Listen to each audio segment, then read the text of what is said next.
안녕하세요. 반갑습니다. 포상기태 1에 이어 포상기태 2를 이렇게 시작하게 됐습니다. 제가 지난 영상에 제가 겪었던 포상기태, molar pregnancy에 대한 이야기를 해드렸어요. 그리고 오늘 영상은 제가 항암 치료를 받았는데 그거에 대한 이야기를 더 하고자 합니다. 제가 처음에 포상기태 임신을 하고 나서 이게 되게 드문 일이다 보니까 주변에 이런 일을 겪은 사람이 없는 거예요. 그래서 누구한테 물어볼 수도 없고, 그리고 저 혼자 되게 마음고생을 했어요. 혼자 인터넷으로 그냥 잠도 못 자면서 그냥 계속 인터넷으로 똑같은 기사를 계속 읽고 그냥 무한 반복으로 기사를 읽었던 게 생각이 나요. 내가 왜 이런 임신을 해야 했는지에 대한 답을 찾으려고 하니까 되게 스트레스 받고 그랬던 기억이 납니다. 그래서 제가 그 혹 수술을, 제거 수술을 했어요. 3월 말 정도에 이제 수술을 하게 된 거, 3월 중순인가 3월 말 정도에 이제 수술을 했어요.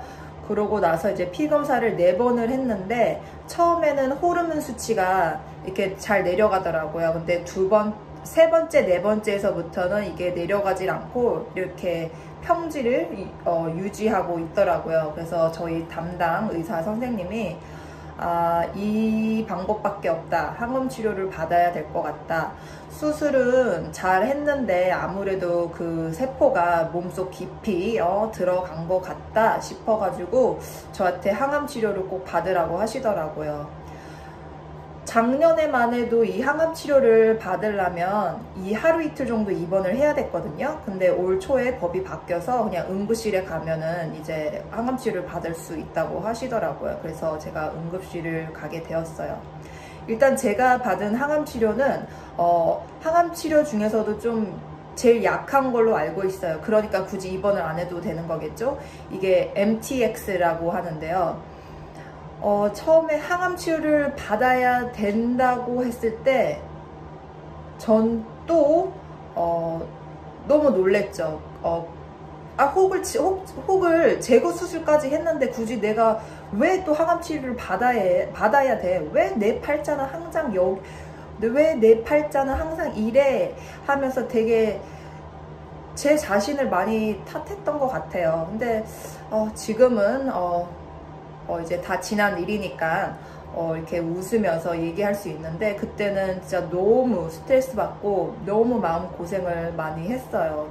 이게 아까 말했다시피 누구한테 이야기할 수도 있는 것도 아니고 또 제 주변에 그런 경험을 한 번도 없기 때문에 그냥 저 혼자 스스로 이거를 끙끙 앓아야 됐던 것 같아요.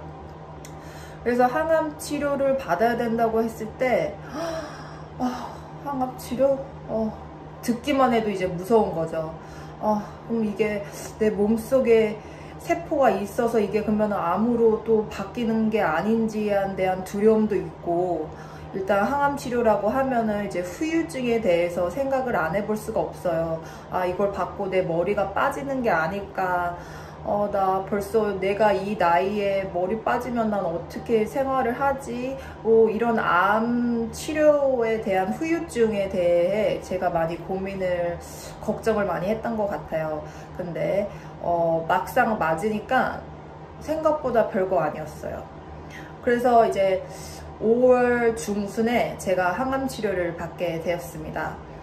이게 여기가 아직 코로나 시기다 보니까 5월 달에 좀 피크였어요, 여기가. 그래서 5월 달쯤에 제가 남편이랑 저랑 병원을 갔는데 코로나 때문에 남편이 저랑 병원 안을 같이 들어가진 못했어요.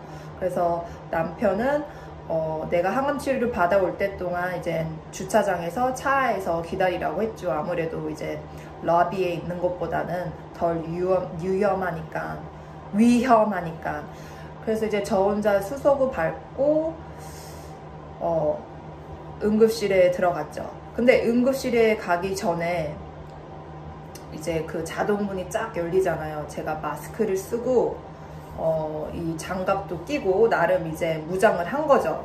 근데 딱 발을 들여 놀라는 순간 이제 자동문이 쫙 하고 여는데 갑자기 그 공포감이 드는 거예요. 그 공포감이 뭐냐면 저는 이런 코로나 이런 팬데믹을 처음 앓다 보니까 내가 이 병원을 들어가는 순간 차라리 코로나로 죽겠다라는 그 두려움이 갑자기 확 오는 거예요. 그래서 순간 멈췄어요. 못 들어가고 나 그냥 항암 치료고 뭐 집에 갈까? 라는 생각에 되게 갈등을 했어요.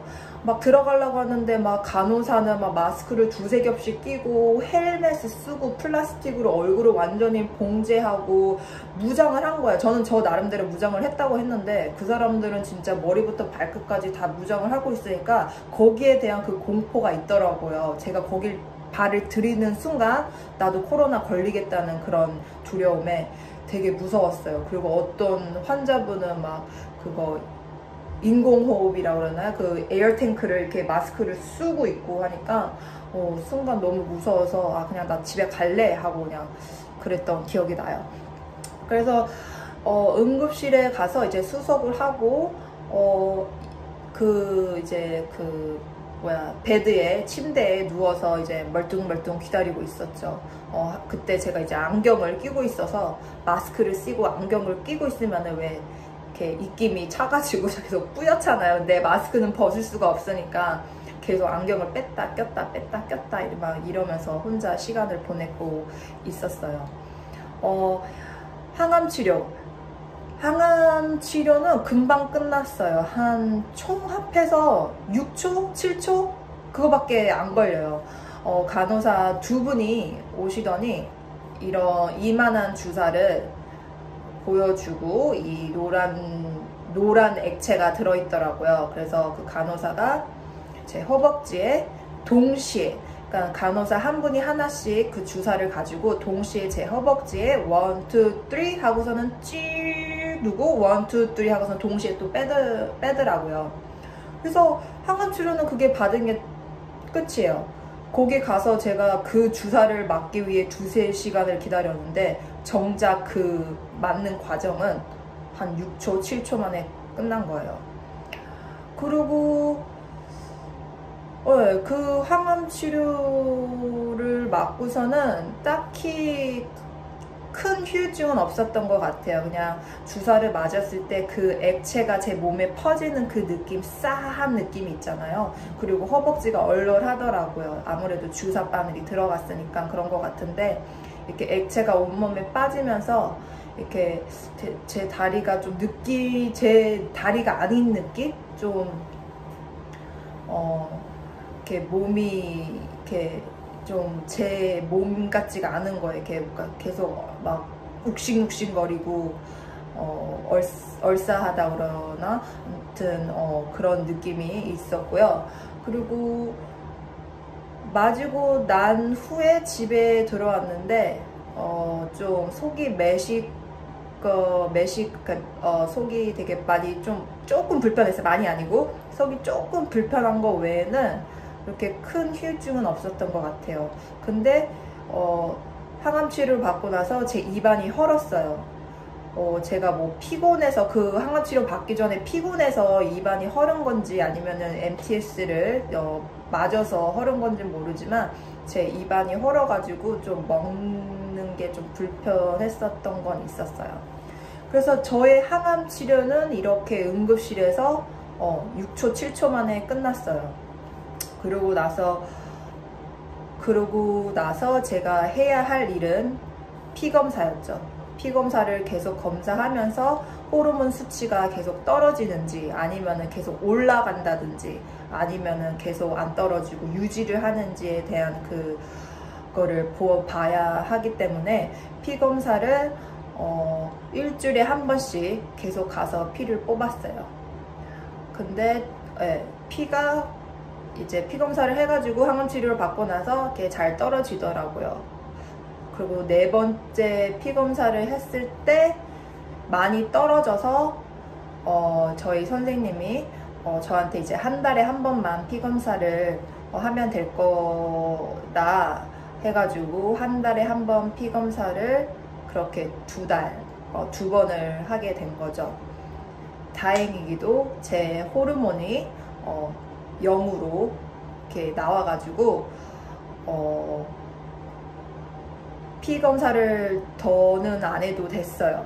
근데 선생님이 혹시나 더 확실하게 하고 싶으면은 피 검사를 한 번 더 하자 해가지고 1달 반 만에 피 검사를 더 했어요.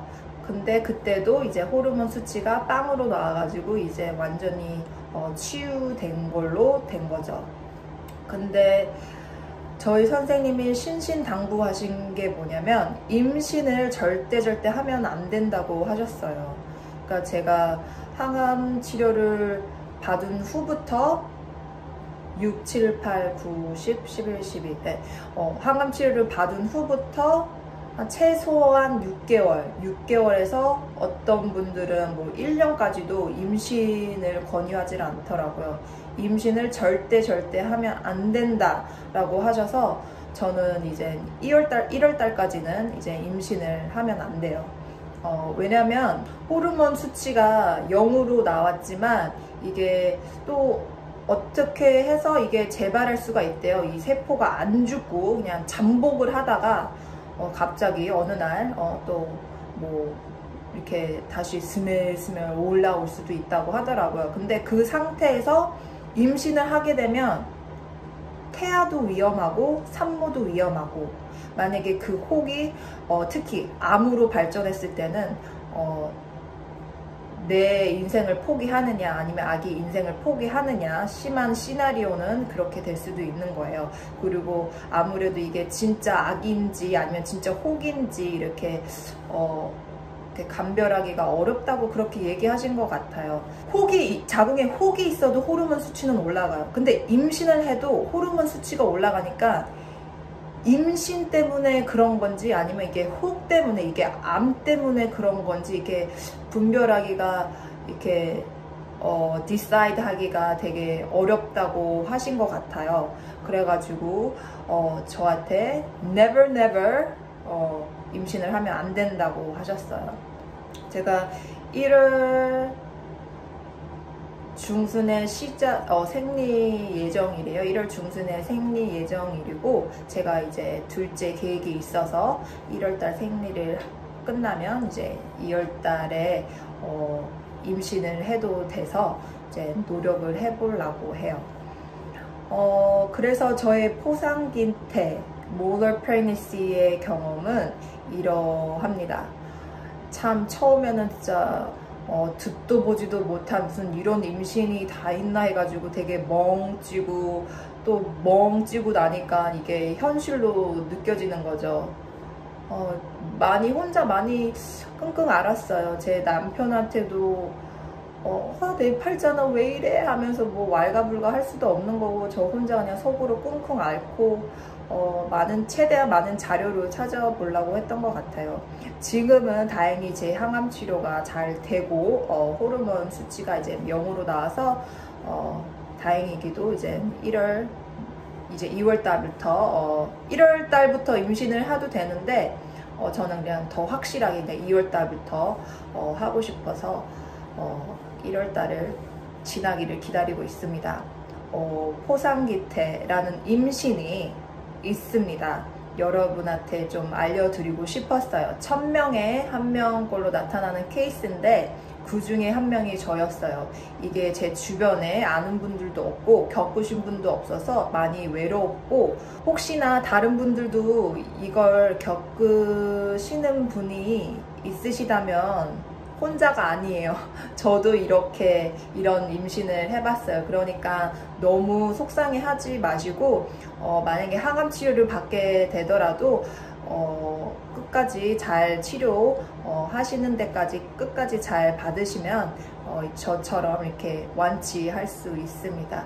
그러니까 너무 걱정하지 마시고요. 혹시 뭐 개인 질문이 있으시면은 저한테 코멘트로 남겨주시면 제가 최대한 답변을 드리도록 하겠습니다. 저의 포상기태 polar pregnancy에 대한 이야기를 1, 2탄으로 나누어 이야기해 드렸습니다. 안녕히 계세요. 다음에 또 뵐게요.